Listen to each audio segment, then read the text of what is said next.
uma pergunta que eu gostaria que ficasse, né, e as pessoas que nos estão acompanhando, por que teve que haver uma, né, mudança numa normativa? Por que teve que chegar ao ponto de ter que pedir, né, uma revisão na NR1, uma das principais, né, normativas que a gente tem, que olha o ser humano? Por que teve que pedir isso? Será que o desenvolvimento do ser humano, a valorização do ser humano, ele acompanha o desenvolvimento, o crescimento, né, das grandes empresas, das máquinas, né, e da evolução da tecnologia em si?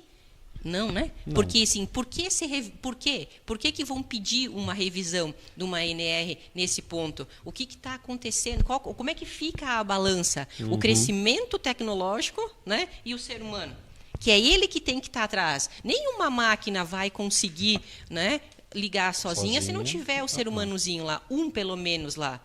Então, assim, se nós pararmos para pensar nessa noite, essa é uma grande pergunta para se avaliar. Por que a gente tem que chegar ao ponto de ter que fazer, né, tá, pedir para uma norma, né, pedir, pode dizer, mas assim, uma normativa teve que tenha ser tão descritiva nessa questão também do aspecto psicossocial. Por que vai ter que fazer toda, né, um estudo novamente nela, e agora as empresas vão ter que ter uma obrigação, né, de apresentar relatórios, de apresentar trabalhos e estudos? Claro, o que cresceu, né, em termos econômicos do país? O que cresceu? Cresceu a tecnologia? Sim, mas cresceu na UPA, o aumento de casos? Cresceu, não sei, né?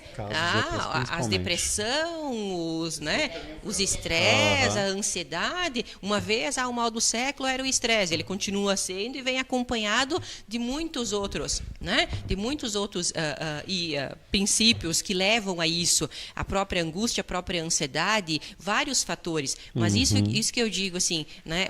Gente, vamos parar e pensar, né? A gente aqui que acompanha isso como segurança, Flávio, né, que você acompanha direto dentro das empresas, pensa assim, de chegar ao ponto, né, de você ter que colocar uma normativa para as pessoas olhar o ser humano de uma forma diferente. Porque estava havendo um descasamento entre o avanço de tecnologia e muita papel diagnóstico dizendo que estava tudo ok, mas na prática aumentando denúncias de assédio e outras reclamações e aumentando também a questão do mapeamento de pessoas sofrendo de depressão decorrente de ambientes de trabalho tóxicos. E aí esse é um detalhe, Rodrigo, que aquela sinalização que a Márcia fez anteriormente, quando ela fez a analogia ali do carro com o comportamento humano, fazendo esse grau comparativo, é muito fácil de você chegar num ambiente de trabalho e você observar se aquelas pessoas elas estão felizes ou não, mesmo que você não conheça. Aquela energia que está naquele ambiente, ela é repassada de alguma forma. Com certeza. E também, paralelo a essa questão tanto da normativa como dos casos de descasamento entre empresas que dizem que estavam preocupadas com o bem-estar do funcionário, mas estava na linha ao contrário em termos de problemas com diferentes tipos de assédio.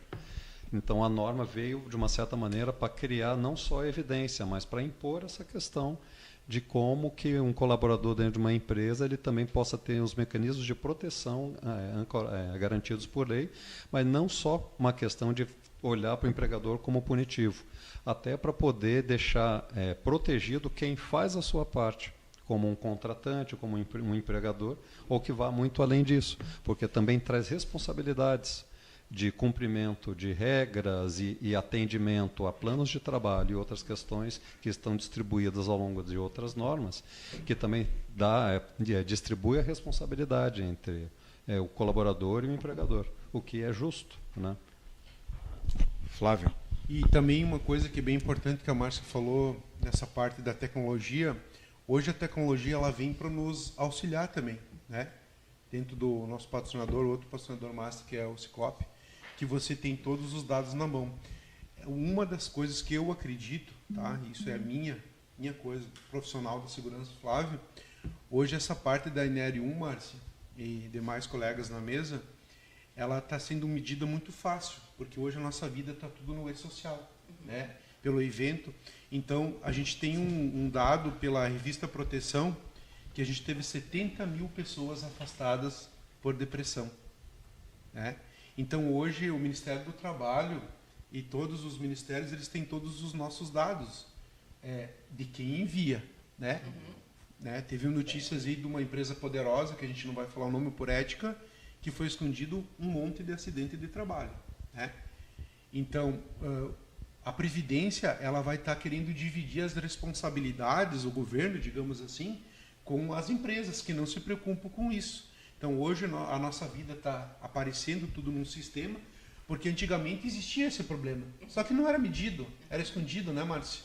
A gente sempre teve assédio moral, sexual, enfim, no passado, mas não tinha noção. Hoje a gente consegue medir isso, devido à tecnologia, devido a todas as empresas sendo um funcionário registrado, você tem que ter um acompanhamento de uma assessoria de segurança do trabalho para poder fazer o envio do e-social. Então hoje as coisas estão tudo ligadas, né? A contabilidade com a segurança, com a empresa, com o financeiro, né, Cássio? A gente tudo se preocupa por isso. Então a tecnologia, quando é bem direcionada e medida, ela nos auxilia, né, a ter uma assessoria, onde nós vamos atacar, né? Então é bem importante essa parte, que entra duas empresas importantes na vida da B, né? O exemplo que nós estamos dando da Camilo Parks e o sistema do Edmar, que auxilia muitas empresas no Brasil todo, que é feita essa medição para poder, onde que eu vou ajudar? A máquina, e tem uma frase do Edmar que ele fala que para mim marcou para a vida inteira, a Márcia já deve ter ouvido, a técnica, ela é fria, se não existir o lado humano.